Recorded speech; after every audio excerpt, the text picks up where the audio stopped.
wa rahmatullahi wa barakatuh. Ladies and gentlemen,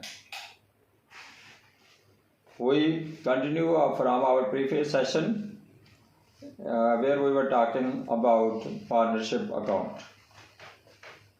We will discuss it in detail today.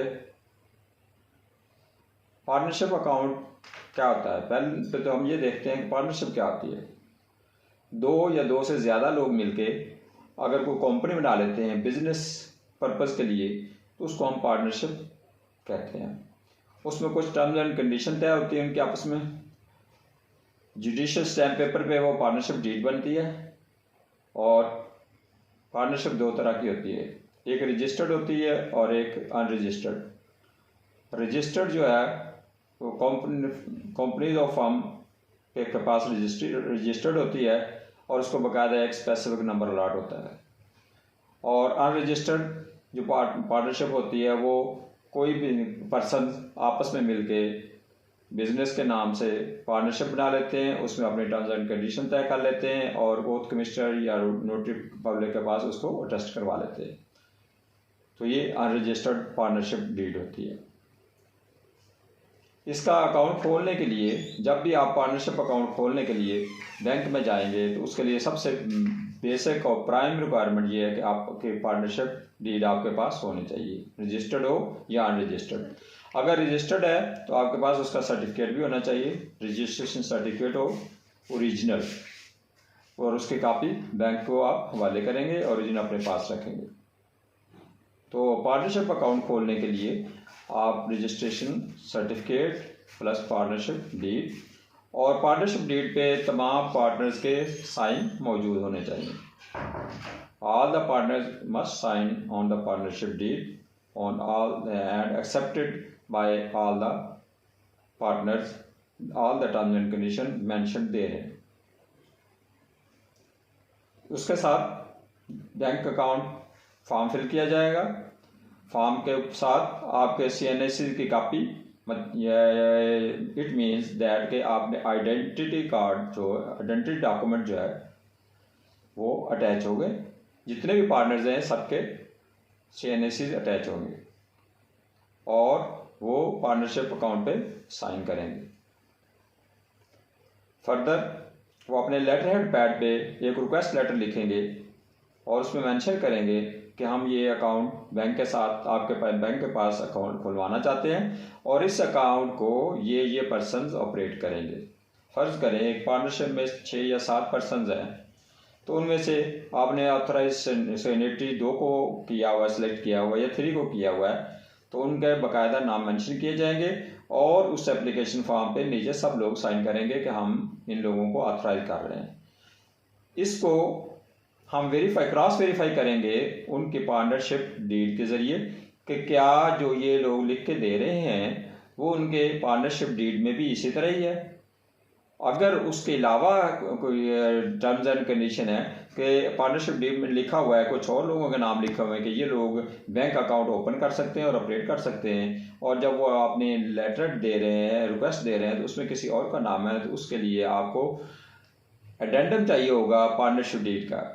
Further उसके साथ attach करेंगे stamp paper और उस पर आप लिखेंगे कि ये हम उसमें अमेंडमेंट कर रहे हैं अकाउंट ओपनिंग के मतलब, या कोई भी और टर्म्स एंड कंडीशन आपने चेंज करनी है तो उस पर लिखेंगे और उसको चेंज करके आप वो साथ अटैच करके देंगे। ज़्यादातर कोशिश यही होती है बैंक्स की कि जो पार्टनरशिप डीड में ऑलरेडी मैंशनड है उसके मुताबिक अकाउंट ओपन और ऑपरेशन अलाउ किया जाए। However, if the partners need to change any and amend any terms and condition, they can do it through addendum. Next, you must have a rubber stamp to be affixed on signature card and account opening form. Account opening form पे सबके CNSC की copy लगेगी और उनके signature होंगे। SS card पे signature, specimen card पे सिर्फ वही लोग साइन करेंगे जिनको आपने ऑथराइज किया हुआ है, और उनके इंस्ट्रक्शन जो हैं कि उनको किस तरीके से ऑपरेट करना है अदर दो आदमी अकाउंट ऑपरेट कर रहे हैं जॉइंटली, तो उसके ऊपर मेंशन किया जाएगा एसएस कार्ड के ऊपर कि the account shall be operated by these 2 person और 3 पर्सन जॉइंटली और any whatever the instruction were put on the SS card and account opening form duly accepted by all the partners. Partners की KYC information आप सबकी जितने भी partners हैं उनके सबकी मेंशन करेंगे, उनसे लेंगे, बेशक वो कौन सिग्नेटरी हैं या नहीं है। पार्टनर्स सबके KYC इंफॉर्मेशन बैंक अपने पास अवेलेबल रखेगा और अकाउंट ओपनिंग फॉर्म पे। जब आप अकाउंट रजिस्टर्ड फर्म का खोलेंगे तो जैसे मैंने आपको बताया का सर्टिफिकेट ऑफ रजिस्ट्रेशन हमने लेना है, और अगर अनरजिस्टर्ड है पार्टनरशिप तो हम अकाउंट ओपनिंग फॉर्म पे बोल्ड लेटर में लिखेंगे अनरजिस्टर्ड फर्म। ये मैंडेटरी है, उसके बगैर वो ऑडिट ऑब्जेक्शन भी होता है और ये एक्सेप्टेबल भी नहीं होता। लिहाजा बैंक का ये ड्यूटी है बैंक ऑफिसर की कि वो अकाउंट अपने फॉर्म पे बोल्ड लेटर्स में लिखे कि this partnership form is unregistered form. Otherwise अब इफ रजिस्टर्ड है तो हम उसका रजिस्ट्रेशन सर्टिफिकेट ले लेंगे। इसके साथ साथ हम उनके KYC इंफॉर्मेशन सारी मुकम्मल करेंगे, उनकी स्क्रीनिंग करेंगे। हर एक पर्सन की स्क्रीनिंग होगी by name and by CNIC number. Further business firm जो है जिस नाम से पार्टनरशिप अकाउंट खोला जा रहा है उसकी भी स्क्रीनिंग थ्रू प्रॉपर चैनल और बैंक के रिकॉर्ड में मौजूद होगी। जो आप बायोमेट्रिक करेंगे, बायोमेट्रिक आपने सिर्फ उन्हीं लोगों की करनी है जो ऑथराइज पर्सन हैं अकाउंट ऑपरेशन के लिए और ओपन करने के लिए। बाकी जो पार्टनर्स हैं उनकी बायोमेट्रिक करने की ज़रूरत नहीं है। लिहाजा अगर 2 या 3 पर्सन उसमें ऑथराइज पर्सन हैं तो फिर उन्हीं की बायोमेट्रिक लेंगे। अगर टोटली वही लोग हैं जो ऑथराइज सिग्नेटरी भी हैं तो सबकी बायोमेट्रिक क्लियर की जाएगी। इसके साथ साथ हम उनका बिजनेस एड्रेस लेंगे और बिजनेस एड्रेस को क्रॉस वेरीफाई करेंगे विजिट रिपोर्ट के ज़रिए। बैंक का रिप्रेजेंटेटिव या बैंक मैनेजर उस जगह विजिट करेगा और वेरीफाई करेगा कि इनका बिजनेस एड्रेस यही है और यहीं पे ये काम कर रहे हैं और इसी नाम से काम कर रहे हैं। अगर उसमें कोई डाउट होता है या बैंक ऑफिसर या बैंक मैनेजर सेटिस्फाई नहीं होता तो आप जब तक मुकम्मल सेटिस्फाई नहीं होते उस वक्त तक कभी अकाउंट नहीं खोलना। अकाउंट खोलने के लिए बैंक ऑफिसर का, बैंक मैनेजर का सेटिस्फाई होना ज़रूरी है। इसके साथ साथ आपके पास अगर NTN नंबर अवेलेबल है, सेल्स टैक्स नंबर अवेलेबल है तो वो भी बैंक को आप प्रोवाइड करेंगे और उसको बैंक वेरीफाई करेगा उनकी साइट पे जाके, FBR के साइट पे जाके उसको क्रॉस वेरीफाई करेगा कि इनका एड्रेस और इनका बिजनेस इसी नाम से चल रहा है और इनके जो ऑथराइज पर्सन हैं यही लोग हैं। तो ये क्रॉस वेरिफिकेशन बहुत ज़रूरी हो जाती है। इसके साथ साथ जब आप पार्टनरशिप अकाउंट खोलते हैं तो उसको आप एक स्पेसिफिक नंबर अलॉट कर देते हैं। करंट खोलना है या सेविंग अकाउंट खोलना है वो आपको उनके रिक्वायरमेंट के मुताबिक आप उनका अकाउंट खोलेंगे और उसको ऑपरेशन अलाउ करेंगे। पार्टनरशिप फर्म अकाउंट में अगर आपने ATM कार्ड इशू करना है तो वो फर्म के नाम से इशू होगा और वो ऑथराइज पर्सन को ही दिया जाएगा। ऐसे ही अकाउंट के ऑपरेशन और इसके जो है मामला हम आगे चलाएंगे।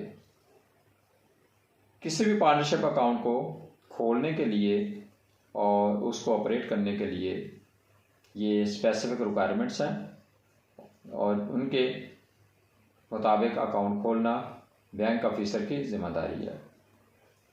आज हम एक और अकाउंट के बारे में डिस्कस करते हैं, माइनर अकाउंट। माइनर अकाउंट क्या होता है?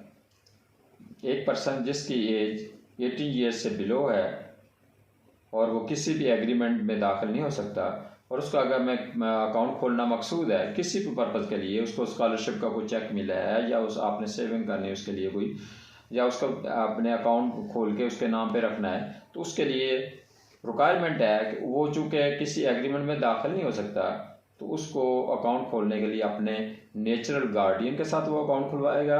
नेचुरल गार्डियन में कौन से आते लोग आते हैं? उसका father and mother, these 2 persons are natural guardian for a minor account.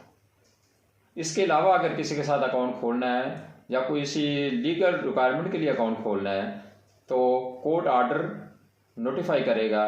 Court के आर्डर के ज़रिए आप जिसको भी गार्डियन मुकर्रर करेंगे वो उसके साथ अकाउंट खुलवा सकता है।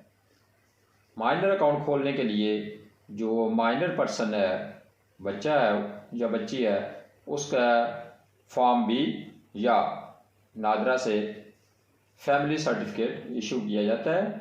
उसकी कॉपी बैंक अपने रिकॉर्ड पर रखेगा जिसमें बच्चे का नाम, बच्चा या बच्ची का नाम, उसका शनाख्ती कार्ड नंबर और उसके साथ साथ उसके फैमिली के तमाम मेम्बरान के नाम लिखे होते हैं, जिससे वेरीफाई हो जाता है कि ये इनके माँ, वालिद या वालदा नेचुरल गार्डियन है और उसके साथ वो अकाउंट खुलवा रहा है।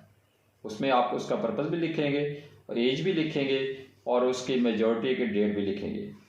फ़र्ज़ करें कि एक बच्चा है, उसकी उम्र इस वक्त 12 इयर्स है और हम सपोज़ करते हैं कि आज की डेट की उसकी पैदाइश है, आज से 12 साल पहले की, तो हम उस पर मेंशन करेंगे कि जब वो 18 इयर्स का हो जाएगा तो डेट ऑफ मेजॉरिटी उस पर मेंशन की जाएगी और जो ही वो उस एज को पहुंचेगा अकाउंट का ऑपरेशन स्टॉप हो जाएगा और वो अपना अकाउंट क्लोज करवा के गार्डियन को बुला के वो नया अकाउंट अपना खोल सकता है। अदरवाइज उसका ऑपरेशन स्टॉप हो जाता है। और गार्डियन का शनाख्ती कार्ड की कॉपी उसके साथ लगेगी। ओरिजिनल सीन ज़ाहिर है हमने करनी है। जैसे मैंने पहले भी आपको बताया था कि जब भी बैंक कोई डॉक्यूमेंट लेता है, कॉपी लेता है किसी डॉक्यूमेंट की, तो उसको वेरीफाई करना, उसके ओरिजिनल को चेक करना बैंक ऑफिसर की मैंडेटरी रिक्वायरमेंट है और उसको बाकायदा उसको स्टैंप लगा के वेरीफाई करता है कि मैंने ओरिजिनल डॉक्यूमेंट चेक कर लिया है, देख लिया है और मैं ये अटेस्ट कर रहा हूँ कि मैंने ये डॉक्यूमेंट देख लिए और अपने रिकॉर्ड में रख लिए हैं। गार्डियन की और माइनर की स्क्रीनिंग भी करेंगे आप और स्क्रीनिंग के साथ साथ इंस्ट्रक्शन भी नोट करेंगे कि ये अकाउंट इस पर्सन का इसके साथ खोला जा रहा है। और जब आप अकाउंट खोलते हैं, जैसे कि ऑलरेडी हम इसको बात को डिस्कस कर चुके हैं कि किसी भी अकाउंट खोलने के लिए सोर्स ऑफ फंड्स का होना बहुत ज़रूरी होता है। अब इसमें सोर्स ऑफ फंड किसका होगा? माइनर के पास तो कोई सोर्स ऑफ फंड नहीं होता, उसके फंड्स उसके नाम पे होंगे लेकिन वो आप शो करने हैं गार्डियन के नाम पे कि सोर्स ऑफ फंड्स के यहाँ कहाँ किसने प्रोवाइड करने हैं उसको, उसका वालिद प्रोवाइड करेगा, वालदा प्रोवाइड करेगी। उसको किसी प्रॉपर्टी के उसको फंड्स आने हैं तो उसके वालिद या वालदा या जो भी गार्डियन है उसको मेंशन करना पड़ेगा कि ये इसका सोर्स ऑफ फंड है और उसका एज ए प्रूफ जो भी उसके प्रोफेशन है या उसका सोर्स ऑफ फंड्स है उसका प्रूफ हमें अपने रिकॉर्ड में रखना होगा। और जब तक हम वो रिकॉर्ड नहीं लेंगे, प्रूफ ऑफ बिजनेस या प्रूफ ऑफ इनकम नहीं लेंगे, उस वक्त तक अकाउंट नहीं खोला जाता। और पर्पज़ ऑफ अकाउंट माइनर में भी मेंशन करना ज़रूरी होता है कि आप किस पर्पज़ के लिए उस बच्चे का या बच्ची का अकाउंट खोल रहे हैं और उसके मुताबिक उसमें ट्रांजैक्शन अलाउ की जाती हैं। जैसे जैसे उसमें अगर ट्रांजैक्शन होती जाती हैं, अकाउंट की रिस्क जो है वो बैंक कैलकुलेट करता है वक्त के साथ साथ और रिवाइज करता रहता है। रिस्क रेटिंग जो है इसको हम बाकायदा एक पूरा चैप्टर है ये, इसको अलहदा से हम ये एक सेशन में डिस्कस करेंगे जिसमें तमाम किस्म के रिस्क अकाउंट जो हैं उनको हम डिस्कस करेंगे और उनके क्या क्या रिक्वायरमेंट हैं, कैसे रिस्क रेटिंग अकाउंट की जाती है, कैसे उसको एवेल्यूट किया जाता है और किस किस स्टेज पे उसको जाके रिव्यू किया जाता है। ये चीज़ें हम इंशाअल्लाह नेक्स्ट किसी सेशन में इसको डिस्कस करेंगे और इसके साथ साथ हम बाकी जो कैटेगरीज ऑफ अकाउंट्स हैं उनको भी वन बाय वन डिस्कस करते जाएंगे। अगर कोई क्वेश्चन हो किसी किस्म का तो आप कमेंट्स बॉक्स में किसी भी किस्म के अकाउंट के बारे में पूछ सकते हैं। अगर आपको मेरी ये सेशन पसंद आया हो तो आप इसको लाइक कीजिए, शेयर कीजिए, सब्सक्राइब कीजिए और मेरे लिए दुआ कीजिए। फ़ी अमानिल्लाह।